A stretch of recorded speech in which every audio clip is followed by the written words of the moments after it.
¿Qué sucede en el país? Tendencias del acontecer nacional en Análisis Situacional. Como nunca antes, la Fuerza Armada Nacional Bolivariana va a cumplir un papel crucial para superar la actual crisis política venezolana. ¿Cuál sería ese papel? Frente a un eventual revocatorio, ante una indeseable explosión social, frente a una evidente conspiración internacional y en medio de una polarización extrema. Esta es la situación que analizaremos a continuación. Soy Oscar Chemmel y les doy la bienvenida a este nuevo análisis situacional. Hoy nos acompaña el general en jefe Jacinto Pérez Arcay, 84 años de edad, oficial de artillería, graduado summa cum laude en Historia y Geografía en la Universidad Católica Andrés Bello. Fue maestro del comandante Hugo Chávez en la Academia Militar y también su asesor geopolítico y de Estado Mayor. El general Pérez Arcay participó en la sublevación militar junto al coronel Hugo Trejo contra Marcos Pérez Jiménez cuando éste pierde el plebiscito de 1957. Bienvenido, general Pérez Arcay. Hay un pensamiento, hay un nuevo pensamiento en las Fuerzas Armadas Nacionales Bolivarianas. Es cierto, como se dice, que las Fuerzas Armadas nuestras son chavistas. El pensamiento de Venezuela ha sido siempre el mismo, cristiano y bolivariano. Yo lo he dicho varias veces. El pensar de Venezuela es función de su antropogeografía, la geografía en movimiento, es función de su historia. Eso está en el inconsciente colectivo del venezolano. Pero no hay duda que el comandante Hugo Chávez tuvo una influencia extraordinaria, enorme, en lo que hoy son las Fuerzas Armadas. Él despertó ese sentimiento, ese pensar cristiano y bolivariano en el corazón, no solamente de los venezolanos, en la Fuerza Armada, sino en el de todos los venezolanos. Eso permanece allí, en el inconsciente, que es el que determina la conducta de las personas.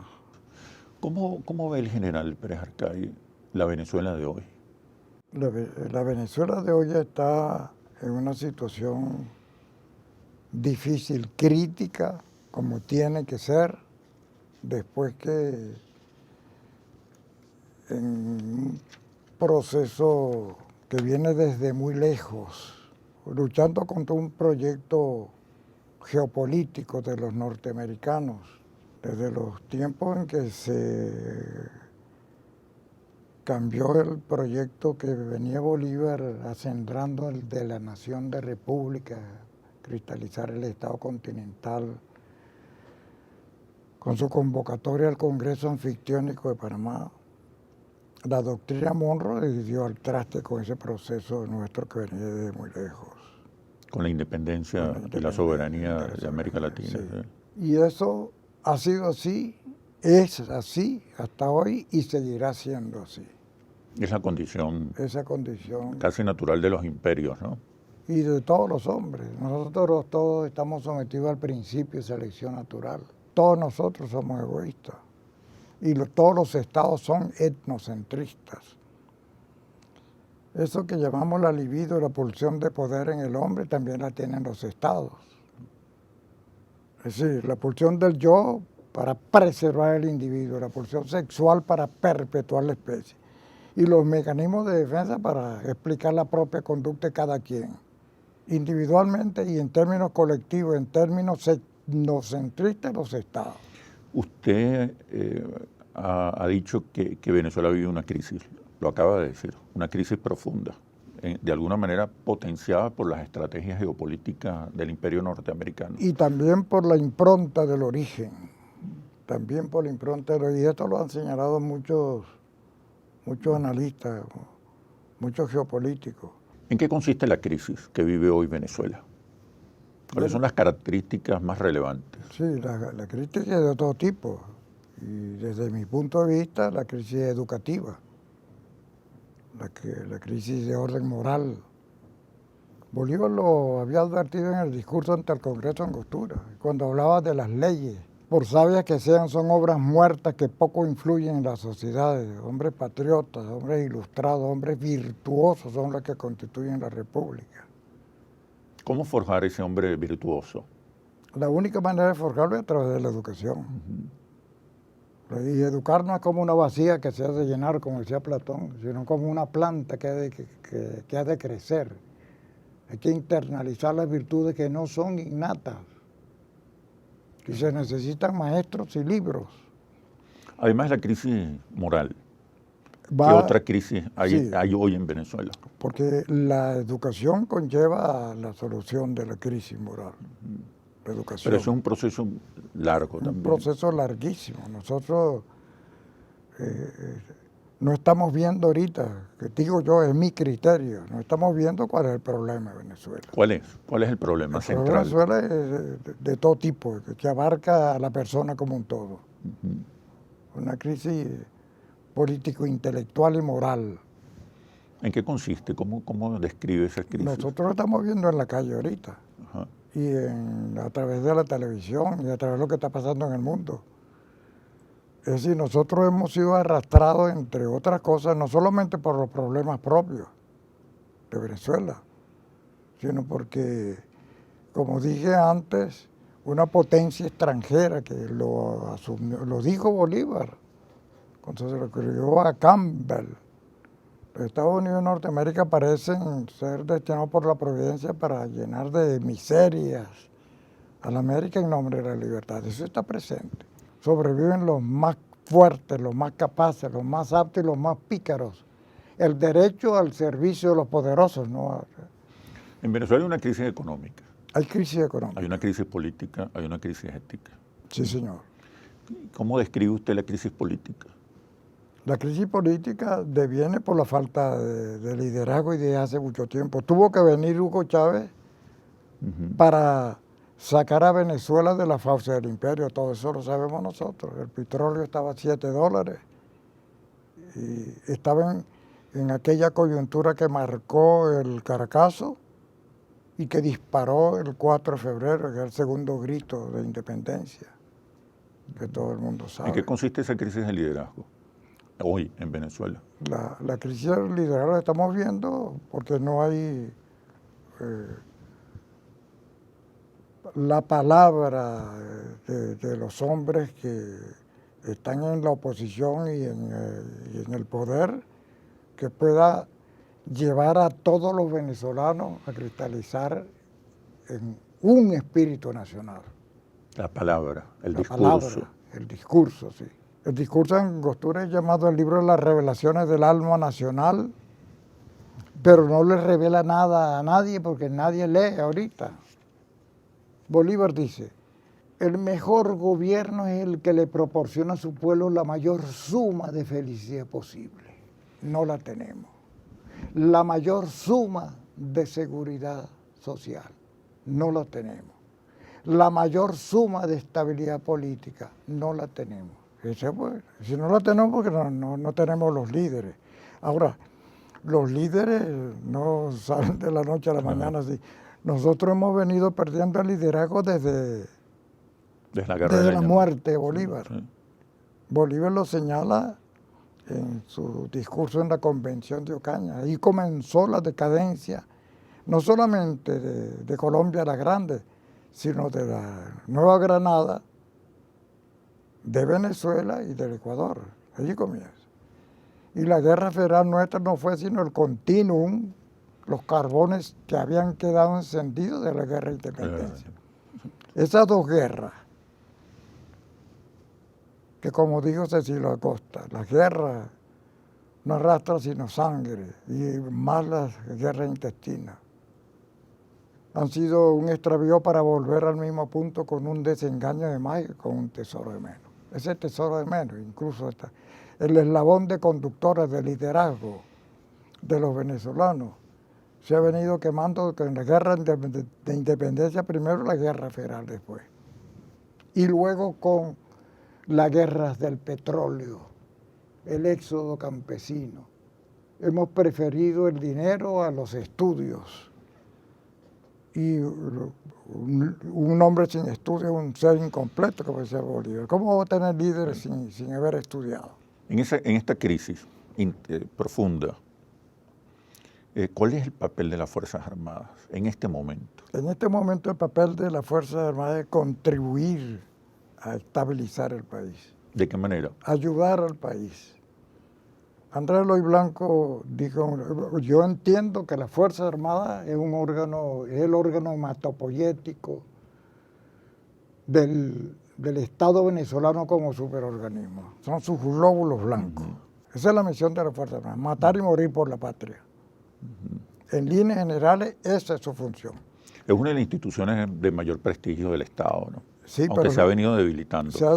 En esta crisis el liderazgo, ¿cuál es el rol? Se ha venido debilitando porque ha asumido trabajo que no le corresponde y no es porque la Fuerza Armada esto lo ha querido, sino que el Estado mismo, por débil en términos de su concepción geopolítica, ha visto en la necesidad de incorporar a la Fuerza Armada. ¿De qué manera puede ayudar el país en este momento de confrontación, de polarización y de enorme descontento? La confrontación y la polarización es de índole material, más que todo.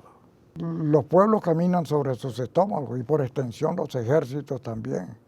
Y entonces uno le echa la culpa al primero que ve. Y le echan la culpa a la Fuerza Armada por lo que está pasando, no, la Fuerza Armada no tiene culpa de eso. Habrá quienes en términos muy individuales pueden estar haciendo, qué sé yo, cometiendo delitos, pero la Fuerza Armada como un todo, no. La Fuerza Armada está ayudando al Estado venezolano. Es una situación crítica que está propiciada por el imperio desde hace mucho tiempo, desde los tiempos de Monroe. ¿Y el rol en un escenario de polarización, de confrontación política? El rol es de equilibrar, de evitar que vayamos a caer en una guerra civil. Ese es el rol de la Fuerza Armada. Porque si nosotros caemos en una guerra civil, estamos abriendo las puertas al imperio para que entre por el corredor polaco que tiene planificado desde antiguo. Eso es maquiavélico. Explíqueme cómo es ese corredor de los Estados Unidos polaco para entrar en Venezuela, pero cuando regresemos a los comerciales. Ya venimos. ¿Qué sucede en el país? Tendencias del acontecer nacional en análisis situacional. ¿Qué sucede en el país? Tendencias del acontecer nacional en análisis situacional. ¿En qué consiste ese corredor? Ese corredor viene configurado por los norteamericanos como una fase última de esta operación dirigida contra Venezuela. Pudiera ser, no sabemos en qué tiempo, pero está pensada y repensada en un departamento de Estado, que es una cancillería gigantesca de muchos científicos sociales, muchos científicos, tecnócratas, son ese país que puso un hombre en la luna. Eso es frío, calculado. ¿Cómo operaría esa estrategia de penetración, injerencia, intervención? Cuando Hugo Chávez, líder carlailiano, torció el rumbo de la historia porque le quitó del proyecto político de los norteamericanos el TLC. Eso le tumbó millones de dólares, billones de dólares. Pero mátenlo.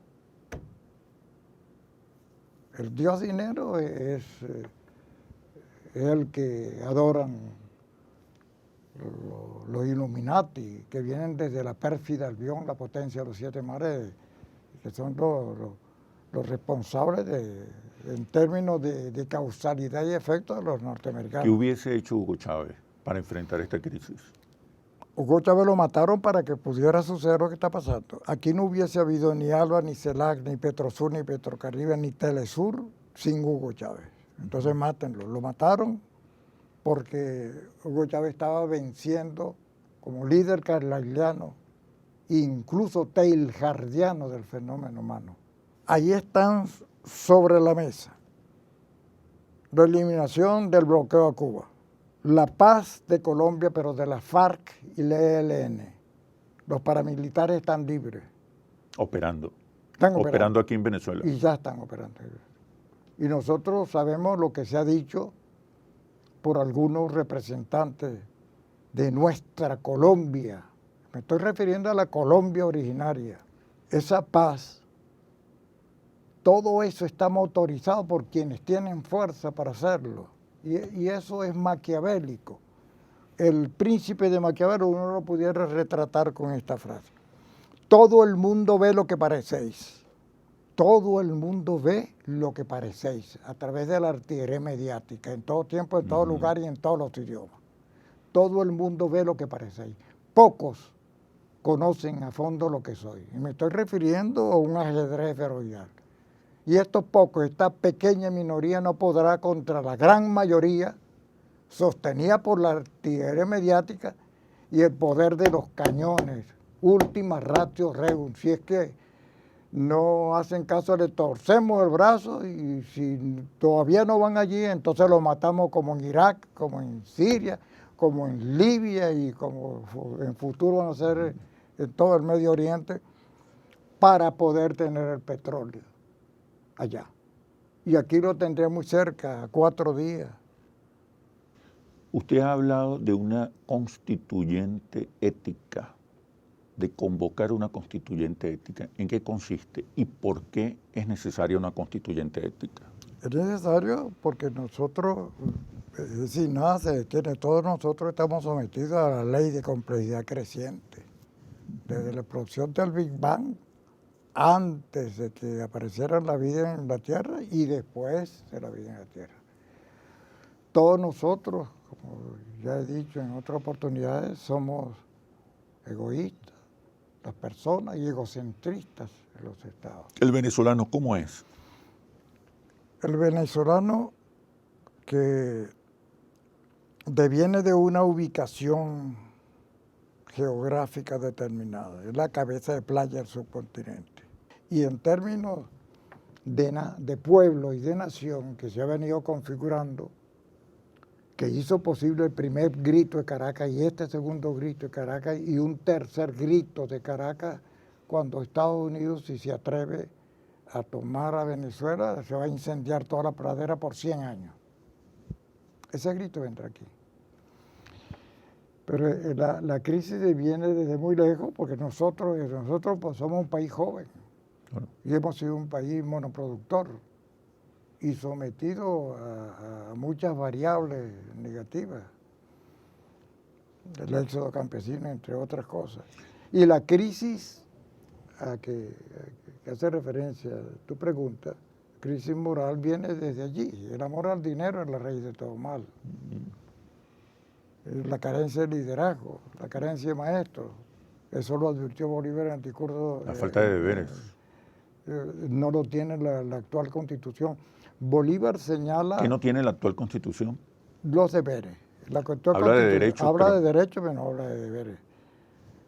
La constituyente ética... Una constituyente que... demandaría señalar los deberes al venezolano. Claro, porque... ¿Cuáles son los deberes fundamentales? Tienen que ser equilibrados. ¿Cuáles serían esos deberes fundamentales? Incluso el amor a la patria por encima de todas las cosas. Eso es el primer deber.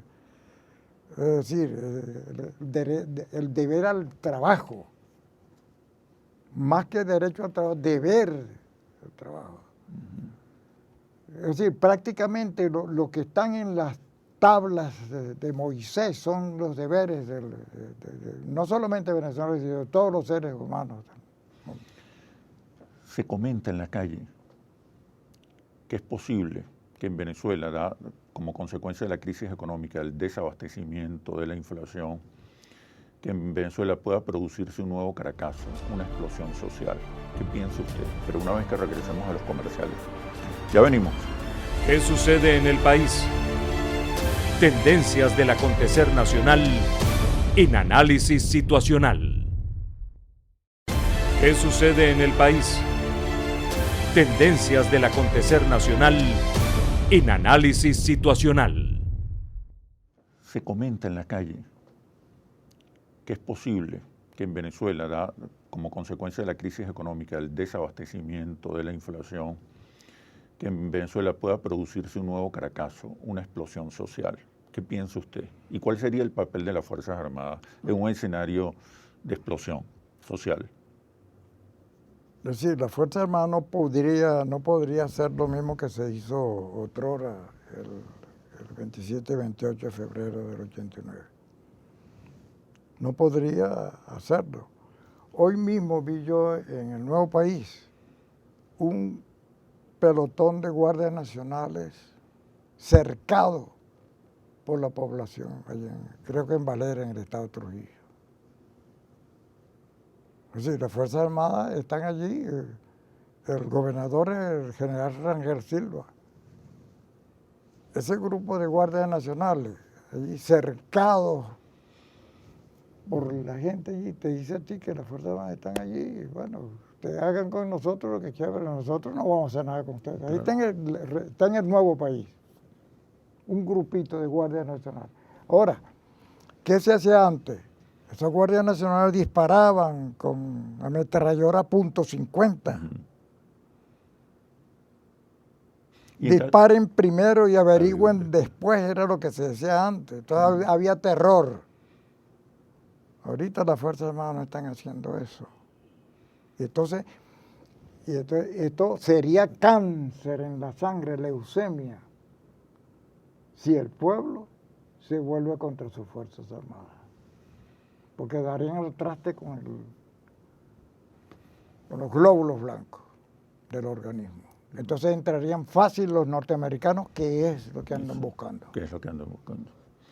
En un eventual revocatorio, ¿cuál debería ser la respuesta de las Fuerzas Armadas? No, igual, lo que dice la Constitución y las leyes de la República. Ahí no podemos ser. Y yo tengo moral para decirlo, porque yo quería a Pérez Jiménez. Pérez Jiménez me entregó a mí el sable.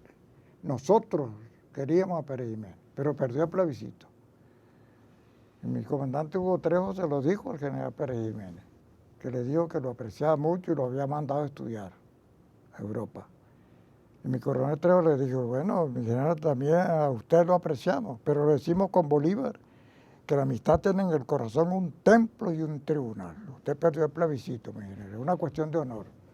Es que si no volvemos a la cuestión de los principios, por eso decía Chávez, entre un principio y 1 millón de amigos me quedo con el principio, porque si un supuesto amigo te pone en las disyuntivas de escoger entre el principio y él, no es tu amigo. Habla del comandante Chávez. ¿Qué recuerda del comandante Chávez? Bueno, recuerdo al mejor de mis alumnos de la promoción, Simón Bolívar, el que prácticamente me buscaba muchísimo a mí. Y no, yo no sabía por qué, pues yo fui igual para con todo. Pero el que me quiso a mí mucho fue Hugo Chávez. ¿Cuál diría usted que fue la enseñanza fundamental que recibió Hugo Chávez? Espiritual, fundamentalmente espiritual. Usted ha dicho que él despertó el alma bolivariana y cristiana en las Fuerzas Armadas y en el país. Lo despertó porque yo escribí en este libro, Soldado Presente, cuando Hugo era cadete, soldado presente. El espíritu inmarcesible de los libertadores ya se ha adormecido en el pecho de cada soldado presente, hasta que ilusos enemigos de la patria provengan de donde provinieren, osen despertarlo. Eso estaba allí cuando Hugo era cadete. Pero no fui yo quien despertó el espíritu nacional. Yo lo veía a nivel de lo militar. Hugo lo vio a nivel nacional. Hugo utilizaba la palabra, en Hugo era como una bomba atómica, porque la imaginación aleja al pensamiento. El pensamiento, la palabra diáfana y honesta, la palabra segundo sistema de señales, compacta y artillada era en Hugo Chávez, con una función y un campo. ¿De dónde salió Hugo Chávez en ese sentido? Eso venía desde muy lejos, desde su genética. Es el único soldado de allá de los hijos de... Es el único soldado de los hijos de... El único que tiene esa vocación, el imperativo radical de ser soldado y de ser puro. Porque mucha gente asocia a Chávez a la cuestión de la corrupción. Chávez no tiene nada que ver con eso. Hugo Chávez era tan bueno y tan noble y tan lleno de principios que con cualquier mujer pudo haber sido feliz. pero la principal mujer de Hugo Chávez fue la patria, y por ella murió. Pues por ella lo mataron y él prácticamente... ¿Por qué dice que lo mataron? Bueno, porque para hacer lo que están haciendo ahorita, tuvieron que haber matado a Chávez. Porque con Chávez no hubiera... El imperialismo norteamericano. Claro, el imperialismo. No mataron a Jorge Luis Argaitán en la operación Pantomima para tener las 10 bases que tienen ahorita. Esa es una cadena de causas. Y las verdades no se hacen sentir, sino cuando se observan las verdades encadenadas con otras verdades, en eslabones de verdades. ¿De qué manera lo pudieron matárselo? Bueno, Eva Gollinger señala una cosa. A través de la electrónica, sentados le inocularon el cáncer, y después hubo una praxis que yo no la vi bien, la praxis de la primera operación no la vi bien. Y allí, después 3 operaciones. Todo eso está en un misterio, pero es imposible de que no lo hayan asesinado para que la situación esté como esté. Ahora, Hugo Chávez no es responsable de lo que está sucediendo ahorita. ¿Quién es el responsable? Somos todos aquí, los venezolanos, y sometidos como Estado a una presión extranjera bestial. Y vuelvo y lo repito, todo el mundo ve lo que parecéis, pocos conocen a fondo lo que soy, y esta pequeña minoría no podrá contra la gran mayoría sostenida por la artillería mediática. ¿Cómo enfrentar eso? ¿Cómo podría el presidente Nicolás Maduro y el gobierno enfrentarlo? Yo no creo que nosotros no podamos, sino a través de conductas cerebrales. ¿Qué se impone en este momento? ¿Cómo es esa conducta cerebral? Pero una vez que regresemos a los comerciales. Ya venimos. ¿Qué sucede en el país? Tendencias del acontecer nacional en Análisis Situacional. ¿Qué sucede en el país? Tendencias del acontecer nacional en Análisis Situacional. ¿Cómo es esa conducta cerebral? Porque manejar un Estado es muy difícil, manejar un superorganismo, y este Estado venezolano es mucho más difícil todavía, con la impronta del origen. Bolívar lo dijo en su tiempo, los españoles se acabarán bien pronto, pero nosotros ¿cuándo? Semejantes a la corta herida, la sangre está emponzoñada.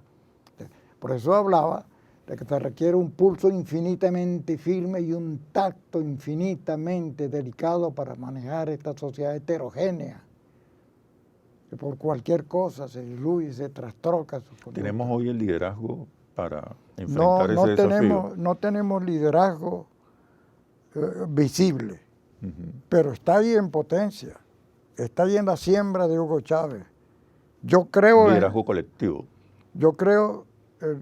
se fuma, en el liderazgo colectivo se fuman las decisiones. Okay. Los estados están sometidos a causas generales, ya morales, ya físicas, ya militares. Y se las arde pongamos, de unas elecciones, de un nuevo Caracazo, cae un gobierno en un estado, es porque había una causa general que el gobierno y el Estado cayeran en una causa particular. Es decir, las modalidades principales arrastran consigo las modalidades secundarias. Entonces, si Hugo Chávez volviera, diría yo que él se sometería a los estudios. Hugo Chávez no solamente era un pensador, era un hombre pensador, un hombre de acción. A Hugo Chávez uno podría atribuir lo que dijo José Enrique Rodó de Bolívar. Grande en el pensamiento y grande en la acción. Porque no solamente decir las cosas, decir el bien no basta, hay que actuar y hay que morir en la batalla. El revolucionario muere en la batalla. Jesús de Nazaret, el primer revolucionario del mundo, el primer hombre que se puso a la izquierda del principio de selección natural, que informa la teoría sobre el origen de las especies, sobre todo los egoístas. Ese es el primero. A través del amor al prójimo. A través y sembrar, y sobre amor al prójimo y hacer de la pobreza un objetivo de amor y de deseo. ¿Usted que llevar conoció, a los pobres al altar. Usted que conoció al comandante Chávez, ¿era el comandante Chávez marxista. No, Hugo Chávez no fue marxista. Leyó a Marx. Hay que leerse ese libro, habla el comandante. Ahí lo dice, Hugo Chávez hay que conocerlo allí. En Habla el comandante del profesor Agustín Blanco Muñoz. Ese libro se escribió del año 94, cuando él salió de la cárcel, hasta el año 98, en que eligió presidente. ¿Quieren saber quién es Hugo Chávez? Léanlo, búsquenlo allí. ¿Y por qué? Es que ahorita no tenemos ni papel. Y esa es una falla que viene desde muy lejos. Es que el enemigo que tiene Venezuela no es cualquier cosa. Tenemos el imperio que colocó un hombre en la luna, repito eso otra vez. Eso es pensado y repensado, porque está interesado en tomar la cabeza de playa del subcontinente, tomar el petróleo. Si llegan a tomar el petróleo, yo pienso que inferirán la forma de establecer la relación entre estímulo-respuesta y pondrán el petróleo a 250, porque entre oferta y demanda. Ellos dueños del petróleo no producen petróleo. El petróleo se pone ¿a qué precio? Porque ellos son dueños del petróleo a futuro. Usted ha comentado que el reciente asesinato del mayor general Velázquez forma parte de esa estrategia de desestabilización. Es la declaración del mismo oficial de la policía de Chacao. ¿Qué dijo? El oficial que tenía la pistola es de allá y la moto es de allá, de la policía de Chacao. Eso forma parte de un continuo. No hay efecto sin causa. ¿De dónde viene eso? ¿De dónde viene eso? Todo eso viene muy sutilmente amarrado a una causa. Es como un crucigrama. Eso no puede venir. ¿De dónde va a venir eso? ¿Y por qué allá? Yo estaba allí media hora antes. Usted pasó por allí media hora antes. Media hora antes. Y supuestamente yo tenía que pasar media hora después a la hora que mataron a él. Entonces parece que hubo una declaración, me dijeron, de que se llevan por delante a mi persona o que llevaron primero a Félix Velázquez. Félix Velázquez, sí. Y entonces nos van a decir, ¿no?, que ahí cerquita de la iglesia de Santa Mónica, no, que por equivocación, que fueron para robarle una pistola, que iba con una muchachita, ¿no? Y un auto muy, muy modesto. ¿Sí? No, eso no. Uno pues debe ser bueno y noble, pero no tonto. El hombre está obligado a ser noble, bueno, pero no tonto. Venezuela hoy está en condiciones de enfrentar esta estrategia imperialista de desestabilización e intervención, pero una vez que regresemos a los comerciales. Ya venimos. ¿Qué sucede en el país? Tendencias del acontecer nacional en análisis situacional. ¿Qué sucede en el país? Tendencias del acontecer nacional en análisis situacional. Venezuela hoy está en condiciones de enfrentar esta estrategia imperialista de desestabilización e intervención. Físicamente no estamos en condiciones, pero la guerra sería muy larga, porque ellos se meterían con el país vivac del continente. ¿Qué significa eso? Nosotros somos antropogeográficamente un país vivac, somos la cabeza de playa del continente. Está el río Orinoco. Venezuela es el lugar geométrico de la América latino-caribeña. Así como el centro de la circunferencia es el lugar geométrico de ella, Venezuela es el lugar geométrico de la América latino-caribeña, porque uno traza la circunferencia, pasa por Panamá, las Antillas Mayores, la Guyana, el Orinoco, los estados del norte de Brasil, la Nueva Granada, todo es el lugar geométrico. Y en Venezuela cristalizó lo que pudiéramos llamar el bronce del mestizaje con el que Bolívar fue desde el Orinoco hasta el Potosí. y no iba en avión, ni en carro, ni haciendo un camino al andar, como dijo, como escribió Explíqueme Gallego. esa metáfora, el bronce, ¿qué significa? Es la mezcla perfecta del blanco, de los etarras vascos de España que cruzaron el mar Tenebroso, con los caribes que dieron al traste con los arahuacos, que fueron las primeras tribus, o sea, fueron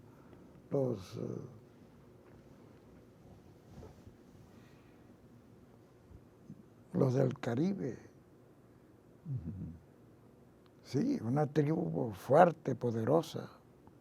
Ese es un bronce de Y soberanía. con los blancos y los negros poderosos, fuertes también, que trajeron de esa mezcla, que hizo posible un país, un negro primero, los llaneros en la independencia. Eso sigue allí, Eso está allí en los venezolanos. en el alma del venezolano. Eso está allí en el alma venezolano. Esa y esa historia y el legado de Bolívar que nos impide que seamos otra cosa. Nosotros tenemos respuestas éticas, los venezolanos, a los desafíos históricos. Usted ha dicho que murió Chávez y aparecieron los caudillos. Es natural, porque Hugo Chávez fue fue un líder carlisleano, un héroe. Todo favorecía y todo favorece a los que están designados. Era como un designio de Hugo Chávez. Marchó a la gloria y al sacrificio por una especie de impulso invencible y de orden fatal. Yo se lo había advertido a Hugo. Yo le dije cuando salió de la cárcel, Hugo, estás enamorado de la muerte. Está escrito en el libro ese, ¿cómo se llama? Chávez Nuestro. Uh-huh. Y yo lo esperé en el aeropuerto Santiago Marillo en Nueva Esparta, con una réplica de la espada del Libertador, pequeñita. Le llevamos al Valle del Espíritu Santo para que le entregue eso a la Virgen del Valle, que es la patrona de la Marina de Guerra y de la isla de Margarita. Y fuimos allá, le entregó eso. Estaba enamorado de la muerte. Pues yo conocí mucho el alma de Hugo Chávez. Bueno, y un hombre así tenían que eliminarlo, porque le trastrocaba, bueno, todo el proyecto político de cualquier imperio. Y que los imperios son todos iguales, de derecha e izquierda, todos están dominados por el principio de selección natural. Aquí no hay especies. ¿Qué nos espera a los venezolanos a corto plazo? La gloria, digo yo, la gloria de morir por ideales. Por lo menos yo lo digo como soldado. Esta es la situación y tenemos que enfrentarla. Y repito, si Hugo estuviera aquí, sería Hugo Chávez. Que lo mataron para que esta situación... ¿Qué estaría haciendo Hugo Chávez en este momento? En estos momentos su decisión sería... Hugo Chávez, pienso yo, que el haber dicho, primero dijo, revisión, rectificación y reimpulso, y después dijo al cuadrado en otra oportunidad. Eso es una revolución dentro de la revolución. Eso requiere una reforma constitucional. Así, estamos viendo ahorita de cambiar qué cosa. Vamos a cambiar qué. No, hay que ir a la Constitución. Hay que ir por una constituyente ética para la restauración moral de la República. Lo hizo Miguel Antonio Caro en Colombia a fines del siglo pasado. Y todavía quedaba en el alma de los tres países, el alma nacional. De Colombia era grande. Que hubo unas contradicciones de orden territorial. Y Miguel Antonio Caro, presidente de Colombia, a las alturas de 1898, por allá, dijo, ningún batallón colombiano traspasará la frontera del padre de la patria, sino para rendir armas ante su sepulcro.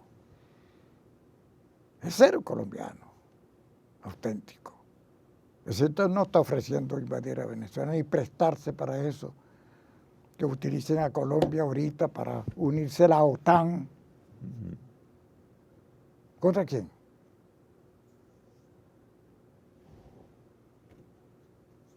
Entonces, eso es contrario a la idea de la CELAC, de UNASUR. Y más allá de eso, lo que está planteado a nivel de la tierra es seguir los caminos de la ética, responder a los desafíos históricos. Ahí el presidente Obama, por ejemplo, estuvo en la cumbre de Trinidad y después en Panamá y después en la Argentina y dijo que se olvidaran del pasado. El futuro eran ellos. El futuro que montan ellos a través de los cañones. Eso no es la salvación del planeta Tierra.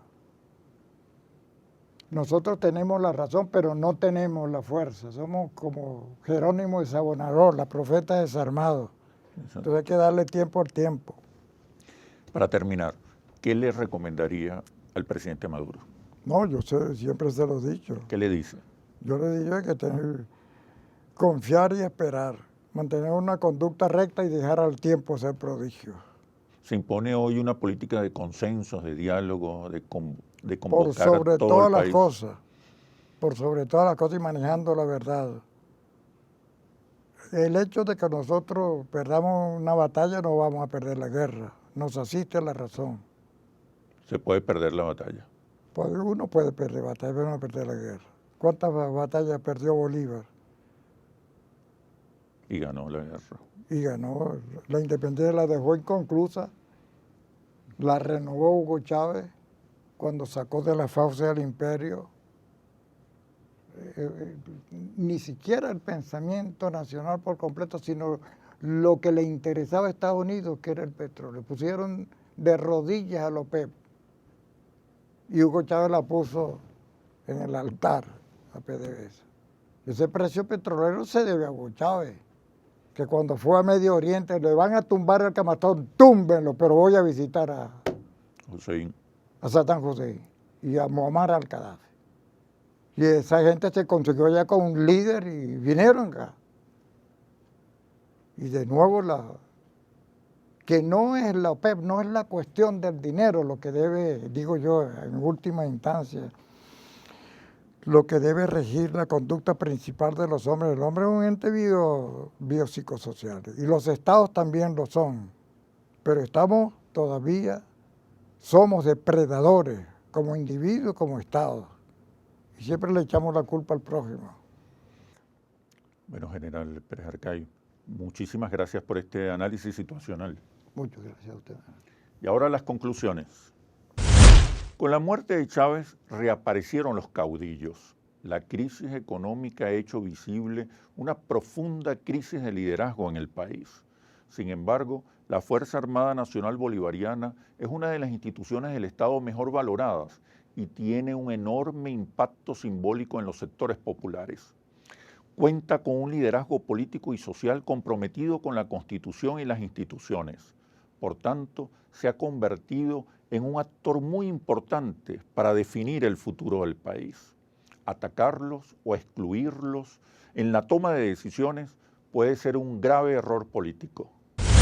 Así culmina este análisis situacional. Los invito a seguirnos y opinar por nuestras redes sociales @interlaces y @asituacional o visítenos en nuestro portal interlaces.com. Soy Oscar Chemmel y los espero en un próximo análisis situacional. Hasta pronto. ¿Qué sucede en el país? Tendencias del acontecer nacional en Análisis Situacional.